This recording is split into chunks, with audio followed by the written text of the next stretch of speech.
Naleta vile vile rambirambi kutoka serikali ya Kenya kwa familia hii, kwa viongozi wa Karachuonyo, watu wa Homabay, tukisema poleni sana na tutasimama pamoja na nyinyi. Huyu mama shujaa leo tunampatia heshima ya kitaifa kama shujaa wa Kenya kwa hii state ceremony, na sio kwa sababu niliulizwa, ni kwa sababu Mama Asio has earned her place as a national hero and a national leader.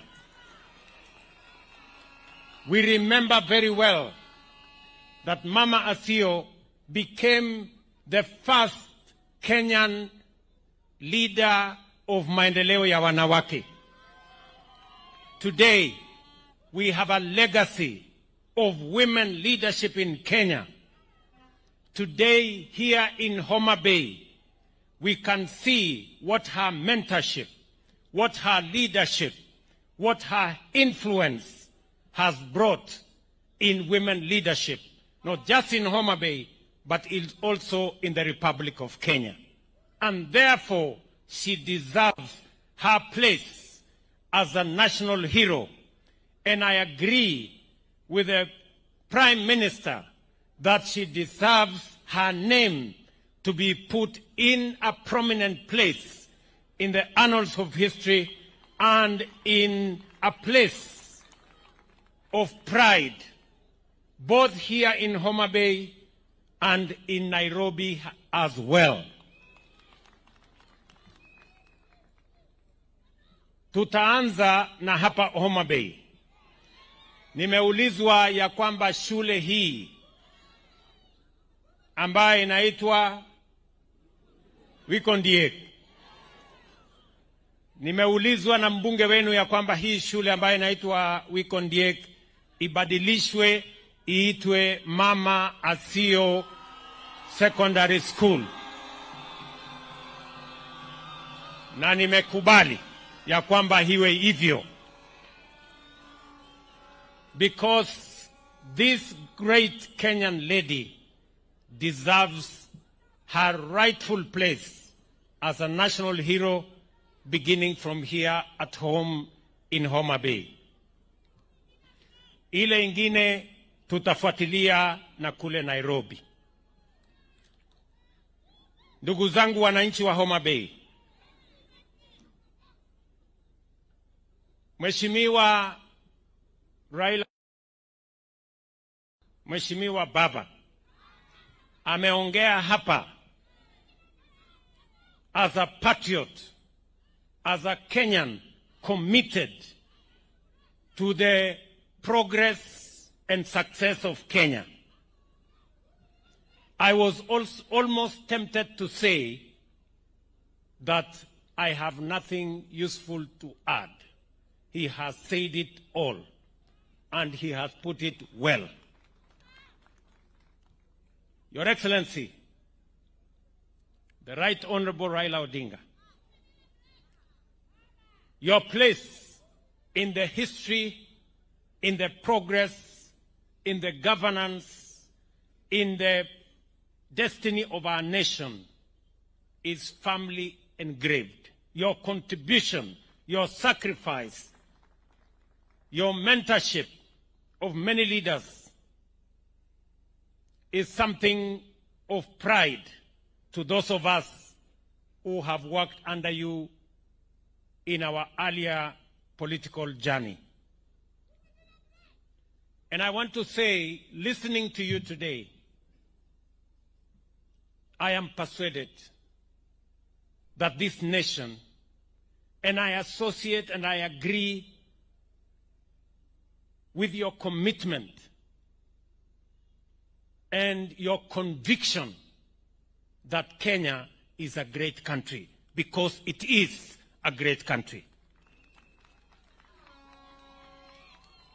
It is only that some do not understand the potential and the greatness of this nation.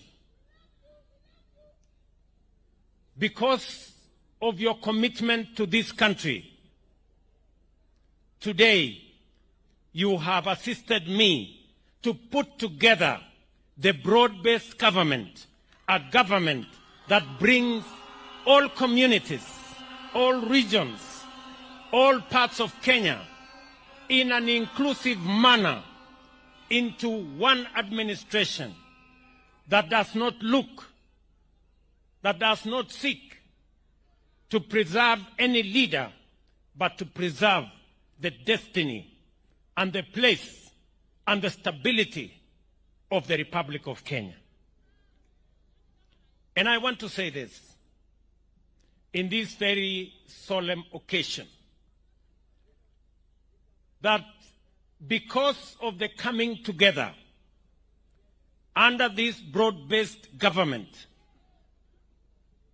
because of the Honorable Raila Odinga working with me to put together this broad-based government, Kenya has a date with destiny. Kenya has a historic opportunity to change the place of Kenya and to elevate this country to the next level. To unite this nation beyond community, tribe, region, or religion. And to forge that unity so that we can transform our economy, make it inclusive, deal with the challenge of unemployment, create wealth to get rid of poverty, transform our agriculture so that we can eliminate the shame of hunger, create products for exports, and expand our progress and our prosperity. Transform this nation in a very meaningful way. And I want to say that today, as has been said by Baba, we are committed to taking this country to the next level. And it is the reason why we signed the 10-point agenda. And I want to commit that as the head of the executive, that 10-point agenda will be implemented to the letter. The journey towards the implementation of that agenda began. And that is why, because we were very clear about the place of devolution, we not only have paid all the monies that were due by the end of the last financial year, we are also committed that even without the necessary legislation, on Monday, Treasury is going to release the resources for our counties for the month of July. We have also set in motion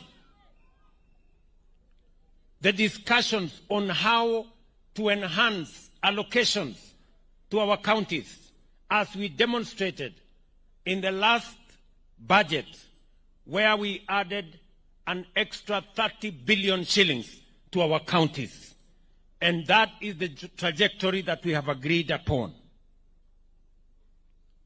As has been said here, we have also put together a 5-member committee to make sure that our administration will implement not just the 10-point agenda, but all the other agreements that we have agreed so that we can transform this nation.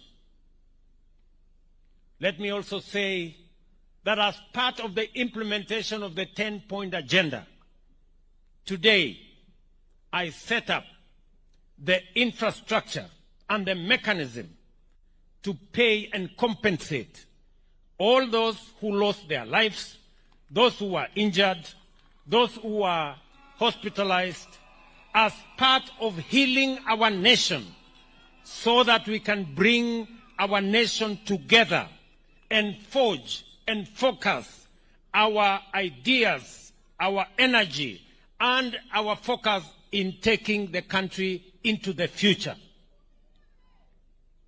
Let me also say that as part of this momentum, Baba and I have agreed that we will also make sure that the agreements we have signed under the 10-point agenda and all the other commitments that we have made on devolution, on implementing NADCO, on implementing all the other programs, will be undertaken by making sure that our parliamentary groups are aligned so that they can assist us process the necessary documentation, pass the necessary legislation, and provide the necessary funds for us to be able to implement the commitments we have made.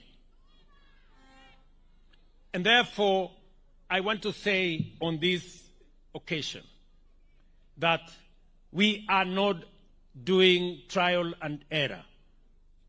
This is not an exercise of guesswork. We know where we've come from. We know the risks our nation has gone through. And we know what we must do and where we must go so that we can secure the peace, the stability, and the progress of our nation. Let me conclude my remarks by saying that while in Homabay today, leaders here have asked that we focus on the development of the nation as we focus on the development of this county. Let me commit that we have provided in this year's budget enhanced resources for the development of this county. I am aware that this county and this region requires affirmative action, because for a very long time, this region has not benefited from the resources and the development of our country as other regions have. It is the reason why we have enhanced the budget, for example, for roads from about 500 million last year to 3.2 billion shillings this year, and another 2 billion shillings will be allocated in the short term, so that we can bring back all the contractors for all the roads that had stalled. I want to commit to you that all the contractors are back. Those which are not back, they will be back. We now have the resources to make sure that we complete the roads that we made our commitment upon in this region. Not just those which are ongoing, but we have also committed to build 5 new roads. We have committed to build 5 new roads in Homabay County as part of the process of affirmative action. Huyo mama angoje tu nitamuona baadaye. Relax hapo. As part of making sure that we build the necessary infrastructure to underwrite and to form a foundation for the progress and the development of this county and our country, Kenya. This tall man, Mheshimiwa Adipo, has mentioned some of the roads that we already agreed. I want to tell the people of Karachuonyo, ile barabara mulituambia na huyu bwana Odipo ama Adipo, huyu mtu mrefu, barabara ya Namba Karabuok Adiedo. Hiyo barabara contractor yuko hapo na hawezi kutoka mpaka akamilishe hiyo barabara. Vile vile barabara ya Kadel Kanyathiang, hiyo ambayo inaenda mpaka Ramba, inaenda mpaka Gotrateng. Hiyo barabara karibu kilomita 70, contractor amerudi, hawezi kuondoka mpaka akamilishe hiyo barabara. Na zile barabara zingine ambazo nimesema tumeongeza pesa ya kuzitengeneza, kwa sababu mambo ya ujenzi wa barabara katika hii sehemu ilichelewa. Vile vile najua ya kwamba watu wengi katika sehemu hii hawajapata stima, na ndio sababu tumeprovide pesa shilingi bilioni 2 kuunganisha stima kwa wananchi ama manyumba ama households 20,000, kazi ambayo inaendelea kutoka sasa mpaka Disemba. Tutakuwa tumeunganisha nyumba 20,000 hapa Homabay as part of bringing every part of the country together so that we can move together as a nation. Mimi nataka niwashukuru watu wa Homabay katika program yetu ya kuhakikisha ya kwamba kila mwananchi anapata matibabu. Watu wa Homabay mumejisajili, nyinyi ni county namba 13 kwa Kenya mzima kwa kujiandikisha kwa mpango wa SHA. Mimi nasema pongezi Governor Wanga, pongezi government ya hapa Homabay, pongezi watu wa Homabay. Endeleeni hivyo, na tunataka kila mwananchi ajisajili, ndio tuhakikishe ya kwamba mambo ya afya sio starehe ya watu matajiri ama watu wanaoweza. Ni haki ya kila Mkenya bila ya kujali uwezo wao wa kifedha. 533,000 people in Homabay are now registered in SHA.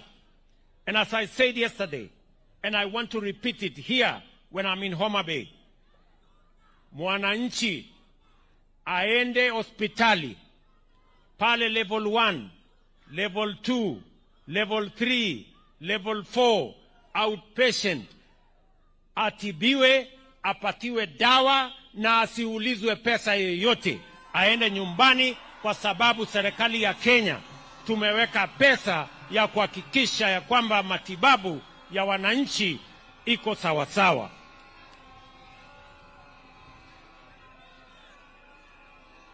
Ndugu wananchi wa Homabay,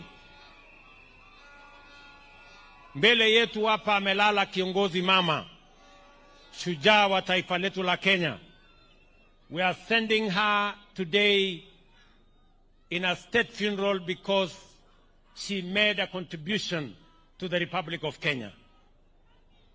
And as we do that, let me also say that on the issues that the Honorable Adipo mentioned, amesema ya kwamba mnahitaji madarasa katika shule yetu hapa, na shule hiyo inahitaji basi. Kwa heshima ya mama huyu, mimi nitahakikisha kwamba madarasa haya yamejengwa na basi hiyo imeletwa kwa shule yenu hapa. And finally, in honor of Mama Phoebe Asio and women leaders in Kenya, wakiwemo kina mama wetu wote wa maendeleo ya wanawake, Baba and I have committed that under the NADCO framework, we must and we will actualize the 2/3 gender rule this time round. Kwa hivyo, wana Homabay, mimi nataka niseme asante sana kwa kutukaribisha hapa. Asante sana kwa heshima yenu na ushirika wenu. Mjue tunawapenda, tunawatakia heri, na Mungu awabariki siku zote. Thank you very much and God bless you. Tumpongeze rais kwa makofi tafadhali. Asante sana.